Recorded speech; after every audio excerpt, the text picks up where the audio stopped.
Hello everyone, welcome to the session again. These are the current affairs ਜਿਵੇਂ ਕਿ ਪਹਿਲਾਂ ਵੀ ਆਪਾਂ ਕਰੰਟ ਅਫੇਅਰਸ ਪਬਲਿਸ਼ ਕੀਤੇ ਹੈ ਤੇ ਅੱਜ ਕਰੰਟ ਅਫੇਅਰਸ ਆਪਾਂ ਅੱਗੇ ਕੰਟੀਨਿਊ ਕਰਦੇ ਹਾਂ ਉਸ ਸੀਰੀਜ਼ ਨਾਲ ਜੋ ਆਪਾਂ ਸਟਾਰਟ ਕੀਤੀ ਹੋਈ ਹੈ। ਮੇਰਾ ਨਾਮ ਹੈ ਮਨਿੰਦਰ ਐਂਡ ਮੈਂ ਡ੍ਰੀਮ ਆਈਐਸ ਅਕੈਡਮੀ ਵੱਲੋਂ ਇਹ ਕਰੰਟ ਅਫੇਅਰਸ ਪ੍ਰੈਜ਼ੈਂਟ ਕਰ ਰਿਹਾ। ਅਗਰ ਤੁਹਾਨੂੰ ਇਨੀਸ਼ੀਏਟਿਵ ਅੱਛਾ ਲੱਗਦਾ ਤਾਂ ਚੈਨਲ ਨੂੰ ਲਾਈਕ ਸ਼ੇਅਰ ਤੇ ਸਬਸਕ੍ਰਾਈਬ ਜ਼ਰੂਰ ਕਰੋ ਐਂਡ ਨਵੇਂ ਬੈਚਸ ਲਈ ਸਾਨੂੰ ਕੰਟੈਕਟ ਕਰੋ ਬਿਕੋਜ਼ 2022 UPSC ਲਈ ਜਾਂ PCS ਐਗਜ਼ਾਮਸ ਲਈ ਸਾਡੇ ਬੈਚਸ ਜਿਹੜੇ ਚੱਲ ਰਹੇ ਹੈ। And let's start the discussion. अपने को आज 6 करंट अफेयर्स है जिवें तुसीं स्लाइड ते देख पा रहे हो। पहला करंट अफेयर्स है अपना with respect to mangrove species के रिगार्डिंग। सैकेंड है लैंड बैंक। थर्ड है methane in the moons of Saturn. ये आपको बड़ा इंटरेस्टिंग साइंस एंड टैक्नोलॉजी की करंट अफेयर्स देखने को मिल रही है। Then we have a Zika virus disease के उपर करंट अफेयर्स। फिर एक ऑर्गेनाइजेशन ऑफ इस्लामिक कंट्रीज़ इन्हों ने कुछ प्रपोजल दिता सी जम्मू एंड कश्मीर के रिगार्डिंग, उन्होंने इंडिया ने रिजेक्ट किया है। एंड रीसेंटली एक बहुत फेमस सिनेमेटोग्राफी एक्ट है अपने देश के विच जो अपने मूवीज़ के सेंसरशिप सिस्टम को कंट्रोल करता है, वो कुछ अमेंडमेंट्स हुई है। तो let's start the discussion guys. इस पर्टिकुलर फाइल की जी PDF है ਉਹ ਤੁਹਾਨੂੰ ਉਹਦੇ ਵਿੱਚ ਮਿਲ ਜਾਏਗੀ। ਆਪਣਾ ਜਿਹੜਾ ਟੈਲੀਗ੍ਰਾਮ ਚੈਨਲ ਬਣਿਆ ਹੋਇਆ ਤੁਸੀਂ ਉਹਨੂੰ ਜਾ ਕੇ ਜੁਆਇਨ ਕਰੋ ਐਂਡ ਡੈਫੀਨੇਟਲੀ ਵੀਡੀਓ ਐਂਡ ਤੱਕ ਦੇਖੋ, ਬਹੁਤ ਹੈਲਪ ਹੋਏਗਾ ਜਿਹੜੇ ਅਪਕਮਿੰਗ ਐਗਜ਼ਾਮਸ ਹੈਗੇ ਪੰਜਾਬ ਦੇ ਐਂਡ ਈਵਨ ਆਪਣਾ ਜਿਹੜਾ ਸੈਂਟਰ ਦੇ UPSC ਐਗਜ਼ਾਮਸ ਹੈਗੇ। चलो guys let's start the discussion. तो पहली इंपॉर्टेंट न्यूज़ आइटम पढ़ते हैं। ये न्यूज़ आइटम हैगी अपनी मैंग्रोव स्पीशी जी कि न्यूज़ च सीगी, उसका नाम है एविसीनिया मरीना। तो तुम देख पा रहे हो एविसीनिया मरीना करके न्यूज़ एविसीनिया मरीना करके बहुत फेमस एक मैंग्रोव स्पीशीज़ है। पहला आप फोटो देख लेने बच्चों, दिस इज एविसीनिया मरीना एंड ये जी अपनी मैंग्रोव है ये अपने इंडिया के डिफरेंट जिथे जिथे मैंग्रोव्स अपने देश च पाए जाते हैं। जिवें अगर तुम इस पर्टिकुलर मैप के देखो तो इस मैप के देख रहे हो कि जिन्ने भी अपने कोस्टल एरियाज़ है, जिन्ने भी अपने डेल्टा रीजनस है, एस्टरीज है, चाहे वो वेस्ट बंगाल के सुंदरबंस हो जाए या फिर अपने गल्फ ऑफ कच्छ का एरिया हो जाए, है ना। तो जेडे भी जिन्ने भी अपने आह सारे एरियाज़ है, ये सारे एरियाज़ आपको मैंग्रोव्स मिलते हैं। इतने आपको आ स्पीशीज़ भी देखने को मिलती है जी मैं तुम्हें दस रहा एविसीनिया मरीना। तो ये न्यूज़ सीगा। हुण बच्चों ये न्यूज़ क्यों सीगा, पहला आप अंडरस्टैंड करते हैं कि इंडिया दुनिया के सब तो वड्डी प्रॉब्लम्स किहड़ी आ रही है आने वाले टाइम च। तुहानूं पता है जिवें क्लाइमेट चेंज एक बहुत मेजर इशू है एंड क्लाइमेट चेंज करके होएगा कि बारिशां घट जाएगियां, पानी घट जाएगा, ग्लोबल वार्मिंग बढ़ जाएगी एंड जिहदे करके आपां नूं ड्रॉट प्रोन क्रॉप्स ग्रो करने की जरूरत पेगी। अदरवाइज एग्रीकल्चर प्रोडक्टिविटी ते बहुत ज़्यादा इफेक्ट होएगा एंड डेफिनेटली फूड सिक्योरिटी लिए अपनी इंप्लीकेशंस बहुत हाई रहनगियां अगर climate change induce effects India के एग्रीकल्चर सैक्टर च देखने को मिल जाते हैं। तो हुण इस चीज़ को फाइट किवें करना है। हुण ऑब्वियस जी गल है, वन वे इज कि आप मिटीगेट करिए। मिटीगेट का मतलब है कि आप इंश्योर करिए कि क्लाइमेट चेंज घट तो घट हो, उसका इफेक्ट घट तो घट हो। अदर इज कि आप एज्यूम कर लिए कि क्लाइमेट चेंज तो होएगा, तो इस करके आप अडैप्ट करिए कि किस तरीके नाल आप अपनी एग्रीकल्चर प्रैक्टिसेस को चेंज करिए एंड एवरीथिंग। हुण एक one of the very interesting way is कि आप इदां दे क्रॉप्स की जेनेटिक अंडरस्टैंड करिए जिहड़े कि ड्रॉट प्रोन एरियाज़ भी ग्रो हो सकते हैं या जिहड़े एक्सट्रीम कंडीशंस भी जिन्होंने आप ग्रो कर सकते हैं। तो उस ही कॉन्टैक्स्ट के आपने एविसीनिया मरीना की अंडरस्टैंडिंग की है। आपने इसका जीनोम सीक्वेंसिंग की है। क्यों की इसकी जीनोम सीक्वेंसिंग तुम देख पा रहे हो, ये जीनोम सीक्वेंसिंग इस करके की है बिकॉज ये बड़ा ही ये सब तो इंटरेस्टिंग है salt secreting and extra ordinarily salt tolerant mangrove species है जो 75% सी वाटर के ग्रो कर सकता है एंड 250% तक जो टॉलरेट है सी वाटर को ग्रो कर सकता है। एंड इनफैक्ट ये सॉल्ट प्लांट है जो लीव्स होंगे है वो 40% तक सॉल्ट्स को सिक्रीट कर सकते हैं which is very extraordinary capacity to exclude salt entry to the roots. तो की है जेनेटिक इधर दी जीन्स दे विच इधर दी की इहदे स्पेसिफिक जीन्स है जो इन्हों इन्ना सॉल्ट टॉलरेंट इन्ना ड्रॉट प्रोन बनाते हैं। अगर आप उन्होंने अंडरस्टैंड कर लिए बच्चों तो की होएगा अल्टीमेटली आप उदा दी जी साइंटिफिक अंडरस्टैंडिंग है उन्होंने आप जेनेटिक इंजीनियरिंग के इंट्रोड्यूस करके अपने जोड़े भी क्रॉप्स है जो आप खाने हैं उन्होंने प्रोड्यूस करने च हेल्प कर सकता है ना। सो फॉर एग्जाम्पल राइस है, पैडी है। हुण पैडी तुहानूं पता है कि बच्चों कि पैडी बहुत ज़्यादा पानी लैंदा है एंड आने वाले टाइम के पैडी अगर आप ग्रो करते रहांगे तो पंजाब का पानी तो बाकी सारे भी दुनिया के जोड़े पानी है ना वो मतलब कंजम्पशन वध रही है। तो यदा एक बेनीफिट एक एडवांटेज ये हो सकता है कि आप पैडी के कोई जेनेटिक चेंजिस कर दिए सो दैट अपना पैडी भी ड्रॉट प्रोन हो जाए। तो इदा की कुछ कॉमन अंडरस्टैंडिंग्स आप जी करनी है when we talk about these things. हुण सिग्निफिकेंस की है वही मैं जिवें दस्सिया है कि द स्टडी एज्यूम्स सिग्निफिकेंस क्योंकि एग्रीकल्चर प्रोडक्टिविटी है ना जी ग्लोबली अफेक्ट हो रही है due to abiotic stresses such as limited water availability and salinization of soil and water. Availability of water बहुत ज़्यादा डाउन जा रही है in dry land areas and salinity बहुत हाई हो रही है। इस करके अल्टीमेटली अगर आप इस प्लांट की जेनेटिक मेकअप ਨੂੰ ਅੰਡਰਸਟੈਂਡ ਕਰਾਂਗੇ तो ਆਪਾਂ ਨੂੰ ਹੈਲਪ ਕਰੇਗੀ।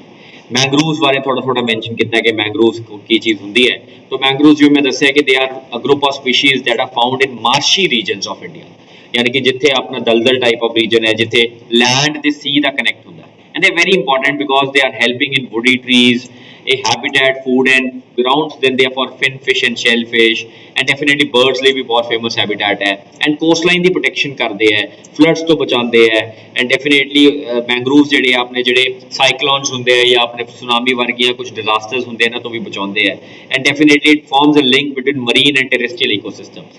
According to Indian State of Forest Report 2017 ਦੇ around India ਦੇ ਵਿੱਚ 3.3% of the mangrove forest ਜਿਹੜੇ ਹੈ included ਹੈਗੇ ਬੱਚੋ। चलो let's go to the next news item, जी सेकंड न्यूज़ आइटम है this is the GIS land bank system.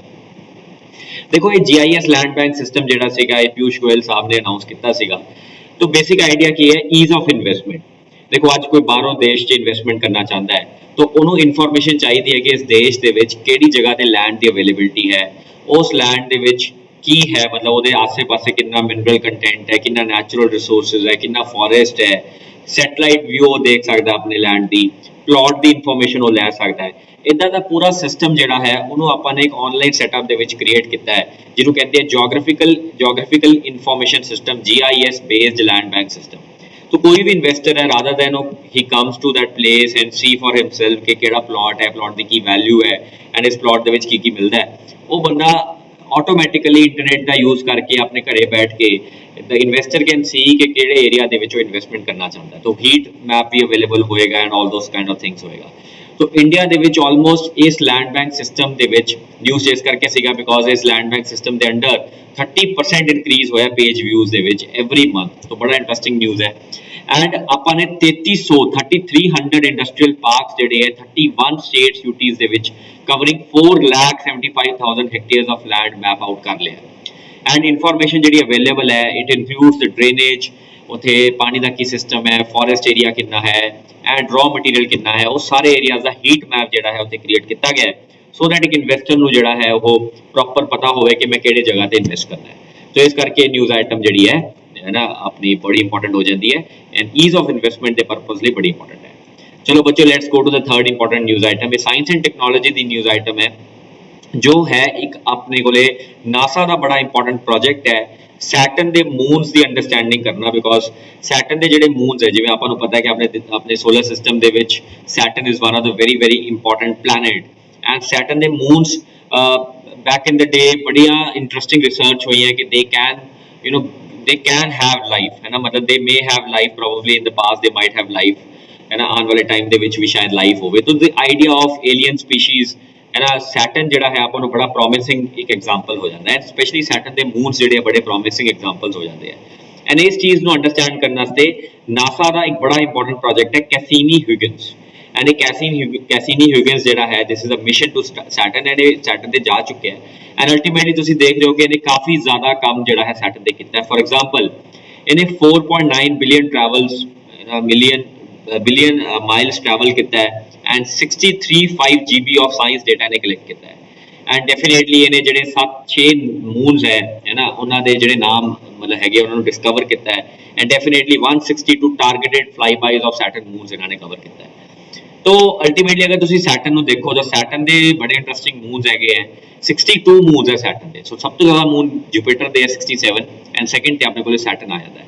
Saturn के मूनस के सब तो बड़ा मून सैटर्न का है टाइटन एंड टाइटन के उपर भी इन्हें अंडरस्टैंडिंग की है एंड एनसेलेडस के उपर भी इन्हें अंडरस्टैंडिंग की है एंड रिसेंटली उन्होंने डेटास तो नासा के उस रिसर्च डेटा तो कुछ इंटरेस्टिंग अंडरस्टैंडिंग्स पता चली है जिवें कि इन्होंने कहा है कि कैसिनी स्पेसक्राफ्ट ने डिटेक्ट किया high concentration of methane CO2 ते डाई हाइड्रोजन तो इलावा टाइटन ते एनसेलेडस जिहड़े मूनस है दो इन्हां ते काफ़ी ज़्यादा कॉन्सनट्रेशन ऑफ मीथेन पाई गई है। मीथेन ऑब्वियस जी गल है जिवें टाइटन दे विच अगर आप जाइए जिवें आ वाले मून ते अगर जाइए तो टाइटन दे विच अपने कोले है ना जिहड़ी मीथेन है दिस मीथेन टाइटन के उपर आपां नूं देखण नूं मिलदी है in its atmosphere and Enceladus जिहड़ा कि छोटा मून है उत्थे आपां नूं लिक्विड ओशन दे विच इह पूरा देखण नूं मिलदा, मतलब ਉਹਦੇ ਵਿੱਚ liquid ocean with erupting plumes of gas and water. International research team ਨੇ ਸਟੈਟਿਸਟੀਕਲ ਮੈਥਡਸ ਨੂੰ ਯੂਜ਼ ਕਰਕੇ ਅੰਡਰਸਟੈਂਡ ਕਰਨ ਦੀ ਕੋਸ਼ਿਸ਼ ਕੀਤੀ ਹੈ ਕਿ ਜਿਹੜੀ ਮੀਥੇਨ ਦੀ ਪ੍ਰੋਡਕਸ਼ਨ ਹੋ ਰਹੀ ਹੈ ਬਾਈ ਦ ਮਾਈਕਰੋਬਸ, ਇਹ ਐਕਸਪਲੇਨ ਕਰ ਸਕਦਾ ਹੈ ਕਿ ਉਸ ਸੈਟਨ ਦੇ ਵਿੱਚ molecular hydrogen and methane the presence ਰਹੀ ਹੈ। ਕੈਸੀਨੀ ਨੇ ice particle, salt, hydrogen and organic molecules ਇਹਨਾਂ ਪਲੂਮਸ ਦੇ ਵਿੱਚ ਲੱਭੇ ਹੈ, ਵਿਚ ਗਿਵਸ ਅ ਹਿੰਟ ਕਿ ਉੱਥੋਂ ਦੇ ਜਿਹੜੇ ਓਸ਼ਨਸ ਹੈਗੇ ਆ ਉਹ ਸਿਮਿਲਰ ਲਾਈਕ ਹੈ ਜਿਵੇਂ ਆਪਣੇ ਅਰਥ ਦੇ ਓਸ਼ਨਸ ਹੈਗੇ। And also there is an evidence ਜਿਵੇਂ ਆਪਣੇ ਅਰਥ ਦੇ ਵਿੱਚ ਹਾਈਡਰੋਥਰਮਲ ਵੈਂਟਸ ਮਿਲਦੇ ਆ, ਮਤਲਬ ਆਪਣੇ ਓਸ਼ਨ ਫਲੋਰਸ ਦੇ ਉੱਪਰ। ਸੋ ਸਿਮਿਲਰਲੀ ਐਨਸੈਲੇਡਸ ਦੇ ਜਿਹੜੇ ਸਮੁੰਦਰ ਹੈ ਉਹਨਾਂ ਦੀ ਫਲੋਰ ਦੇ ਉੱਪਰ ਵੀ ਹਾਈਡਰੋਥਰਮਲ ਵੈਂਟਸ ਮਿਲਦੇ ਆ। ਦੈਟ ਸਪੋਰਟਸ ਦੀ ਆਈਡੀਆ ਜਿਹੜੀ ਮੀਥੇਨ ਆਪਾਂ ਨੂੰ ਉਹਨਾਂ ਦੇ ਐਟਮੋਸਫੇਅਰ ਦੇ ਵਿੱਚ ਦੇਖਣ ਨੂੰ ਮਿਲਦੀ ਹੈ। ਮਿਥੋਜਨਸ ਜਿਹੜੇ ਹੁੰਦੇ ਉਹ ਕੀ ਹੁੰਦੇ basically they are a biological origin ਦੇ ਹੁੰਦੇ ਆ ਐਂਡ ਇਹਨਾਂ ਦਾ ਬੇਸਿਕ ਫੰਡਾ ਕੀ ਹੁੰਦਾ ਮੀਥੇਨ ਦੀ ਪ੍ਰੋਡਕਸ਼ਨ ਕਰਨਾ। ਸੋ ਜਿਵੇਂ ਮੀਥੇਨ ਹੈ ਨਾ, ਈਵਨ ਰਿਊਮੀਨੈਂਟਸ ਦੇ ਪੇਟ ਦੇ ਵਿੱਚ ਵੀ ਮਿਲਦੇ, ਗਟਸ 'ਚ ਵੀ ਮਿਲਦੇ, ਹਿਊਮਨ ਦੇ ਗਟਸ 'ਚ ਵੀ ਮਿਥਨੋਜਨਸ ਮਿਲਦੇ ਆ ਜੋ ਮੀਥੇਨ ਦੀ ਪ੍ਰੋਡਕਸ਼ਨ ਕਰਦੇ ਆ। ਤੋ ਇੰਨਾ ਜ਼ਿਆਦਾ ਮੀਥੇਨ ਉਹਨਾਂ ਸੈਟਨ ਜਾਂ ਸੈਟਨ ਦੇ ਮੂਨ ਦੇ ਵਿੱਚ ਦੇਖਣ ਨੂੰ ਜਿਹੜਾ ਮਿਲ ਰਿਹਾ ਹੈ ਉਹਦਾ ਇੱਕ ਪੋਸੀਬਲ ਰੀਜ਼ਨ ਇਹ ਹੋ ਸਕਦਾ ਹੈ ਕਿ ਉੱਥੇ ਮਿਥਨੋਜਨਸ ਦੀ ਜਿਹੜੀ ਪ੍ਰੋਡਕਸ਼ਨ ਹੁੰਦੀ ਹੈ। एंड मिथेनोजेंस बेसिकली एक ऑर्गेनिक मैटर है जो एक लाइफ ਦਾ ਆਪਾਂ ਨੂੰ ਸ਼ਾਇਦ ਹਿੰਟ ਮਿਲਦਾ ਹੈ ਜੋ ਕਿ ਕੈਸੀਨੀ ਸਪੇਸਕ੍ਰਾਫਟ ਨੇ ਡਿਸਕਵਰ ਕੀਤਾ ਬੱਚੋ। ਤੋ ਇਹ ਆਈ ਥਿੰਕ ਇਹਦੇ ਵਿੱਚੋਂ ਵੀ ਤੁਹਾਨੂੰ ਨਿਊਜ਼ ਜਿਹੜੀ ਹੈ ਨਾ ਤੁਹਾਨੂੰ ਹੈਲਪ ਕਰੇਗੀ। Now let us go to the next news item which is the fourth news item for the day. ਇਹ ਹੈਗੀ ਹੈ ਨਵੀਂ ਬਿਮਾਰੀ। ਹੁਣ ਅਨਫੋਰਚੂਨੇਟਲੀ ਨਵੀਆਂ ਬਿਮਾਰੀਆਂ ਆ ਰਹੀਆਂ, ਕੋਵਿਡ ਦੇ ਨਵੇਂ ਵੇਰੀਐਂਟਸ ਆ ਰਹੇ ਹੈ, ਲੇਕਿਨ ਹੁਣ ਜਿਹੜਾ ਹੈ ਜ਼ੀਕਾ ਵਾਇਰਸ ਦਾ ਵੀ ਵੇਰੀਐਂਟ ਜਿਹੜਾ ਦੇਖਣ ਨੂੰ ਮਿਲਿਆ ਇੰਡੀਆ ਦੇ ਵਿੱਚ। ਮਤਲਬ ਜ਼ੀਕਾ ਵਾਇਰਸ ਵੀ ਡਿਟੈਕਟ ਹੋਇਆ ਐਂਡ ਇਹ ਕੇਰਲਾ ਦੇ ਵਿੱਚ ਡਿਟੈਕਟ ਹੋਇਆ।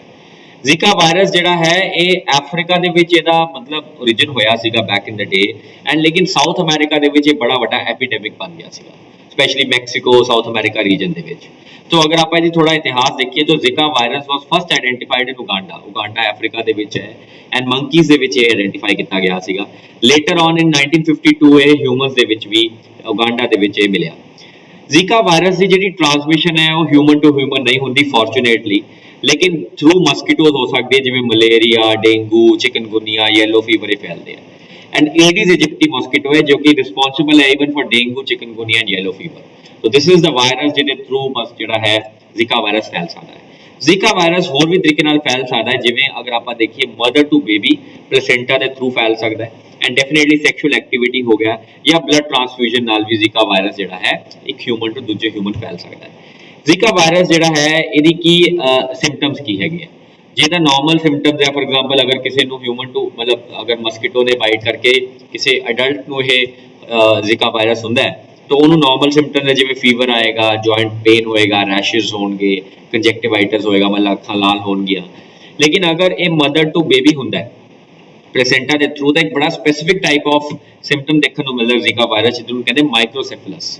ਹੁਣ ਮਾਈਕਰੋਸੈਫਲਸ ਦਾ ਮਤਲਬ ਹੁੰਦਾ ਮਾਈਕਰੋਸੈਫਲਸ, ਸੈਫਲਸ ਮਤਲਬ ब्रेन, माइक्रो मतलब स्मॉल ब्रेन, स्मॉल छोटा हेड, यानी कि नॉर्मल हेड अगर आप देखिए ह्यूमन बीइंग का इतना होता है, जो माइक्रोसेफलस होंगी है जिन्हों बीमारी ਉਹਦਾ हेड ਜਿਹੜਾ ਹੈ ਛੋਟਾ ਹੋ ਜਾਂਦਾ ਹੈ। तो this is a very big problem क्योंकि ਇਹ ਨਿਊ ਬੋਰਨਸ ਦੇ ਵਿੱਚ ਦੇਖਣ ਨੂੰ ਮਿਲਦਾ ਹੈ ਐਂਡ ਜਿਹੜੀ ਬ੍ਰੇਨ ਦੀ ਡਿਵੈਲਪਮੈਂਟ ਹੈ ਉਹ ਇਨਕੰਪਲੀਟ ਹੋ ਜਾਂਦੀ ਹੈ which hampers their brain functioning and other kind of problems.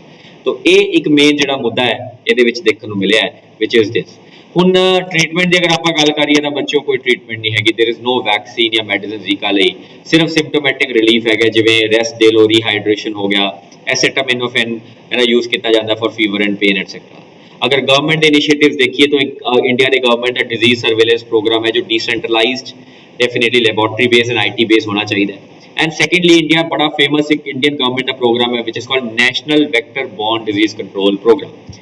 ਹੁਣ national vector borne disease control programme basically ਉਹ ਬਿਮਾਰੀਆਂ ਹੈ ਜਿੱਥੇ ਮਸਕੀਟੋਜ਼ ਇਨਵੋਲਵ ਹੋ ਜਾਂਦੇ ਹਨ, ਮਤਲਬ ਵੈਕਟਰ ਬੌਰਨ ਡਿਜ਼ੀਜ਼ਸ ਹੈ ਜਿਵੇਂ ਮਲੇਰੀਆ, ਆਪਣਾ ਡੇਂਗੀ ਹੋ ਗਿਆ, ਆਪਣਾ ਡੇਂਗੀ ਹੋ ਗਿਆ, ਲਿम्फेटिक फ्लैरेसिस हो गया, काला आजार, ਜੈਪਨੀਜ਼ ਐਨਸੈਫੇਲਾਈਟਿਸ ਹੋ ਗਿਆ ਜਾਂ ਚਿਕਨਗੁਨੀਆ ਹੋ ਗਿਆ ਇੰਡੀਆ ਦੇ ਵਿੱਚ। ਤਾਂ 6 ਬਿਮਾਰੀਆਂ ਨੂੰ ਇਹ national vector borne control disease program deal ਕਰਦਾ ਹੈ।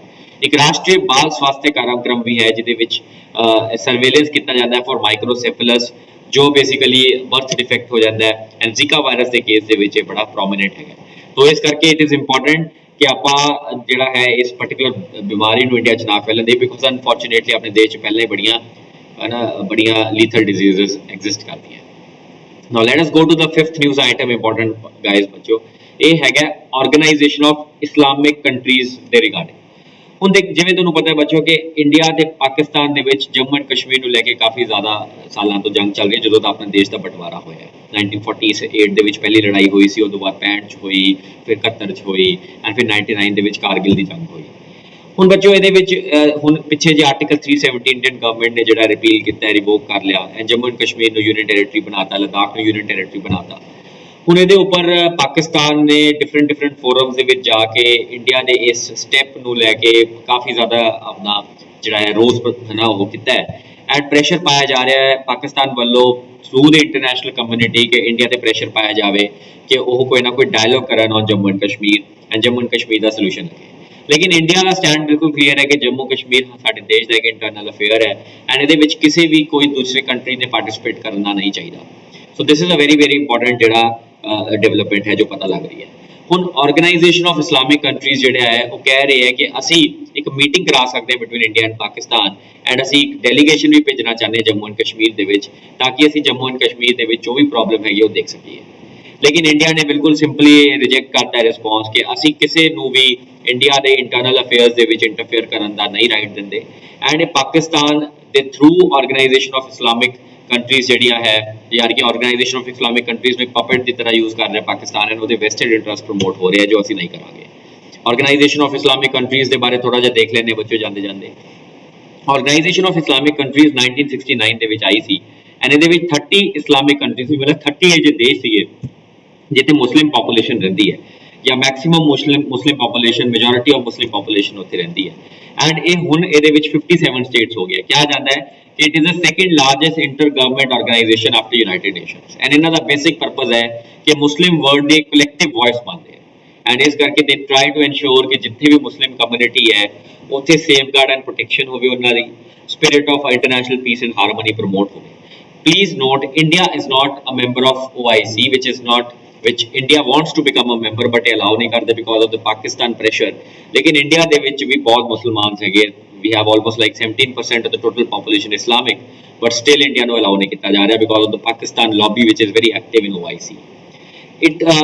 ਜਿਹੜਾ ਹੈ ਆਪਣਾ ਦੇਖੋ ਇਹਨਾਂ ਦਾ ਜਿਹੜਾ ਉਹ ਹੈ ਕੀ ਨਾਮ ਹੈ ਜਿਹੜਾ ਇਹਨਾਂ ਦੀ ਹੈੱਡਕੁਆਰਟਰਸ ਹੈ ਠੀਕ ਹੈ ਉਹ ਬੜੀ ਇੰਪੋਰਟੈਂਟ ਹੈ ਜਿੱਦਾਂ ਸਾਊਦੀ ਅਰੇਬੀਆ ਦੇ ਵਿੱਚ ਹੈ। ਸੋ ਜਿੱਦਾਂ ਸਾਊਦੀ ਅਰੇਬੀਆ ਦੇ ਵਿੱਚ ਇਹਦੀ ਹੈੱਡਕੁਆਰਟਰਸ ਹੈ ਤਾਂ ਇਹ ਚੀਜ਼ ਜਿਹੜੀ ਹੈ ਥੋੜੀ ਜੀ ਇਹਦੇ ਬਾਰੇ ਪੜ੍ਹਨਾ ਚਾਹੀਦਾ ਹੈ। ਚਲੋ ਬੱਚੋ ਲਾਸਟ ਨਿਊਜ਼ ਆਈਟਮ ਦੇਖਦੇ ਹਾਂ ਅੱਜ ਦੀ ਵਿਚ ਇਜ਼ ਸਿਨੇਮੈਟੋਗ੍ਰਾਫੀ ਐਕਟ ਦੇ ਵਿੱਚ ਚੇਂਜਸ ਕੀਤੇ ਗਵਰਨਮੈਂਟ ਨੇ। ਪਹਿਲਾਂ ਆਪਾਂ ਅੰਡਰਸਟੈਂਡ ਕਰਦੇ ਹਾਂ ਸਿਨੇਮੈਟੋਗ੍ਰਾਫੀ ਐਕਟ ਕੀ ਹੈ। ਬੱਚੇ ਤੁਸੀਂ ਮੂਵੀਜ਼ ਦੇਖਣ ਜ਼ਰੂਰ ਗਏ ਹੋਵੋਗੇ, ਮੂਵੀਜ਼ ਦੇ ਵਿੱਚ ਉਹ ਇੱਕ ਸਭ ਤੋਂ ਪਹਿਲਾਂ ਜਦੋਂ ਮੂਵੀ ਸਟਾਰਟ ਹੁੰਦੀ ਹੈ ਤਾਂ ਇੱਕ ਉਹ ਇਦਾਂ ਕਰਕੇ ਸਰਟੀਫਿਕੇਟ ਜਾਂਦਾ ਹੈ ਨਾ, ਤੁਸੀਂ ਦੇਖਿਆ ਹੋਊਗਾ। ਉਹ ਸਰਟੀਫਿਕੇਟ ਦੇ ਵਿੱਚ ਲਿਖਿਆ ਹੁੰਦਾ ਹੈ ਕਿ ਹੈ ਨਾ ਅਸੀਂ ਇਹਨੂੰ ਸਰਟੀਫਾਈ ਕਰਦੇ ਹਾਂ ਕਿ ਬਈ ਇਹ ਜਿਹੜਾ ਮੂਵੀ ਹੈ ਇਹ ਜਾਂ ਤਾਂ ਅੰਡਰ ਹੈ ਯੂ ਲਗਾ ਦਿੰਦੇ ਆ ਜਾਂ U/A ਲਗਾ ਦਿੰਦੇ ਜਾਂ A ਲਗਾ ਦਿੰਦੇ ਆ। ਉਹ ਜਿਹੜੀ ਸਰਟੀਫਿਕੇਸ਼ਨ ਹੁੰਦੀ ਹੈ ਉਹ CBFC ਕਰਦਾ ਹੈ, which is central board of film and certification and ਇਹ ਜਿਹੜੀ ਪੂਰੀ ਸਰਟੀਫਿਕੇਸ਼ਨ ਹੁੰਦੀ ਹੈ ਜਿਹੜਾ ਐਕਟ ਹੈਗਾ ਉਹ ਸਿਨੇਮੈਟੋਗ੍ਰਾਫੀ ਐਕਟ 1952 ਦੇ ਅੰਡਰ ਕੀਤਾ ਜਾਂਦਾ ਹੈ। ਸੋ ਬੇਸਿਕਲੀ ਜਿੰਨੀ ਵੀ ਮੂਵੀਜ਼ ਦੇ ਵਿੱਚ ਸੈਂਸਰਸ਼ਿਪ ਲੱਗਦੀ ਹੈ ਕਿ ਮੂਵੀ ਰਿਲੀਜ਼ ਕਰਨੀ ਹੈ ਕਿ ਨਹੀਂ ਕਰਨੀ ਹੈ, ਉਹਦੇ ਵਿੱਚ ਕੀ ਡਿਫਰੈਂਸ ਚੀਜ਼ਾਂ ਕਰਨੀਆਂ ਹੈ, ਇਹ ਸਾਰਾ ਬੇਸਿਕਲੀ ਸਿਨੇਮੈਟੋਗ੍ਰਾਫੀ ਐਕਟ 1952 ਦੇ ਅੰਦਰ ਕੀਤਾ ਜਾਂਦਾ। ਹੁਣ ਇਹਦੇ ਵਿੱਚ ਰੀਸੈਂਟਲੀ ਕੁਝ ਚੇਂਜਸ ਹੋਏ ਹੈ ਜੋ ਆਪਾਂ ਥੋੜਾ ਜਿਹਾ ਦੇਖ ਲੈਂਦੇ ਹਾਂ। ਸਭ ਤੋਂ ਪਹਿਲਾ ਚੇਂਜ ਇਹ ਹੈ ਕਿ ਹੁਣ ਇਹਨਾਂ ਨੇ ਜਿਹੜਾ ਪਹਿਲਾਂ U/A ਐਂਡ A ਵਾਲੇ ਜਿਹੜੇ ਕੈਟਾਗਰੀਜ਼ ਹੁੰਦੀਆਂ ਸੀਗੀਆਂ ਇਹਨੂੰ ਇਹਨਾਂ ਨੇ ਹੁਣ ਹੈ ਨਾ ਕਹਿਤਾ ਕਿ ਅਸੀਂ ਇਹਨੂੰ ਫਰਦਰ ਜਿਹੜਾ ਹੈ ਡਿਵਾਈਡ ਕਰਾਂਗੇ, ਜਿਵੇਂ U/A ਨੂੰ 7+, U/A ਨੂੰ 13+ ਐਂਡ U/A ਨੂੰ 16+ ਕੈਟਾਗਰੀ ਦੇ ਵਿੱਚ ਵੰਡਿਆ ਗਿਆ। ਮਤਲਬ ਹੁਣ ਏਜ ਬੇਸ ਵੀ ਕੈਟਾਗਰੀ ਕਰ ਦਿੱਤੀ ਹੈ U and A the. U and A the basically ਮਤਲਬ ਹੁੰਦਾ ਹੈ ਕਿ U ਮਤਲਬ ਹੁੰਦਾ ਅੰਡਰ ਏਜ ਐਂਡ A ਮਤਲਬ ਹੁੰਦਾ ਐਡਲਟ। तो कुछ फिल्मां अंडर एज देख सकते हैं, कुछ फिल्मां एडल्ट देख सकते हैं, कुछ फिल्मां ऐजियां होंदियां ਜਿਹੜੀਆਂ अंडर एज ਜਿਹੜੀ ਹੈ ਉਹ एडल्ट ਦੀ ਸੁਪਰਵਿਜ਼ਨ ਚ ਦੇਖਦੇ ਆ ਤਾਂ ਉਹਨੂੰ ਅੱਗੇ ਕੈਟਾਗਰਾਈਜ਼ ਕਰਤਾ ਹੈ, ਚੇਂਜ ਕੀਤਾ ਹੈ। ਸੈਕੰਡ ਨਿਊਜ਼ ਹੈ ਕਿ ਪਾਇਰੇਸੀ ਜਿਹੜੀ ਹੁੰਦੀ ਹੈ ਤੁਹਾਨੂੰ ਪਤਾ ਹੈ ਫਿਲਮਾਂ ਦੀ ਉਹਦੇ ਉੱਤੇ ਕੋਈ ਸਪੈਸੀਫਿਕ ਲਾਅ ਨਹੀਂ ਸੀਗਾ ਇੰਡੀਆ ਦੇ ਵਿੱਚ, ਤਾਂ ਸਿਨੇਮੈਟੋਗ੍ਰਾਫੀ ਦੇ ਵਿੱਚ ਚੇਂਜ ਕਰਕੇ ਇੱਕ ਸਪੈਸੀਫਿਕ ਲਾਅ ਇੰਟਰੋਡਿਊਸ ਕੀਤਾ ਗਿਆ ਹੈ। ਪਹਿਲਾਂ ਸਰਟੀਫਿਕੇਟ 10 ਸਾਲ ਲਈ ਮਿਲਦਾ ਸੀ ਕਿਸੇ ਵੀ ਮੂਵੀ ਨੂੰ, ਹੁਣ ਇਹ ਸਰਟੀਫਿਕੇਟ ਪਰਪੈਚੁਇਟੀ ਲਈ ਮਿਲਣ ਲੱਗ ਗਿਆ, ਮਤਲਬ ਹਮੇਸ਼ਾ ਲਈ ਮਿਲਣ ਲੱਗ ਗਿਆ। ਐਂਡ ਲਾਸਟ ਜਿਹੜਾ ਚੇਂਜ ਇਹਨਾਂ ਨੇ ਬੜਾ ਇੰਟਰਸਟਿੰਗ ਚੇਂਜ ਕੀਤਾ ਹੈ ਜਿਹਦੇ ਤੇ ਕਾਫੀ ਜ਼ਿਆਦਾ ਡਿਬੇਟ ਚੱਲ ਰਹੀ ਹੈ ਕਿ ਇਹਨਾਂ ਨੇ ਯੂਨੀਅਨ ਗਵਰਨਮੈਂਟ ਨੂੰ ਐਮਪਾਵਰ ਕਰ ਦਿੱਤਾ ਗਿਆ ਹੈ ਕਿ ਇਹ ਕਿਸੇ ਵੀ ਆਲਰੇਡੀ ਸਰਟੀਫਾਈਡ ਫਿਲਮ ਨੂੰ ਦੁਬਾਰਾ ਰੀ ਐਗਜ਼ਾਮਿਨ ਕਰ ਸਕਦੇ ਅਗਰ ਲੋਕ ਉਹਦੇ ਖਿਲਾਫ ਕੰਪਲੇਂਟ ਕਰਦੇ ਆ। तो इत्थे इस पॉइंट के ऊपर देखने को मिले कि काफ़ी रोज़ चल रहा है कि इस पॉइंट के बेसिस के ऊपर गवर्नमेंट एक सुपर सेंसर की तरह लैके चल रही है, freedom of speech and expression India के खत्म हो रही है।